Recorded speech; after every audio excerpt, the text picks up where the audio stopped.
પ્રધાનમંત્રી નરેન્દ્ર મોદીના વિકસિત ભારત 2047ના વિઝન હેઠળ એક વર્કશોપનું આયોજન કરવામાં આવ્યું હતું, જેમાં ઉદ્યોગ સાહસિકો, વ્યવસાયિકો અને વિચારશીલ નેતાઓએ તેમના વિચારો વ્યક્ત કર્યા હતા.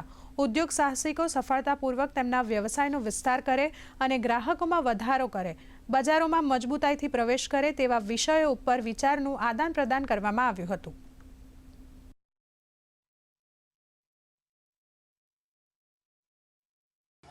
बिल्ड इंडिया हम क्या करते हैं कि हम छोटी संस्थाओं के मालिक लोगों को ट्रेन करके कोच करके उनको सक्षम बना के उनकी प्रोग्रेस करवाते हैं। भारत देश इस वक्त पिछले 10-12 सालों से एक प्रगति के मार्ग पे जो चल रहा है, इसकी अभी बहुत दूरी तक यात्रा है। आज की वर्कशॉप है मैनिफेस्टेशन। इसका मतलब आप जो चाहते हो जिंदगी में वो लाने के लिए आज एक विचार करो और उस विचार पर काम करोगे तो कुछ चंद सालों के अंदर आप आपके विचार को रियलिटी में कन्वर्ट कर पाओगे।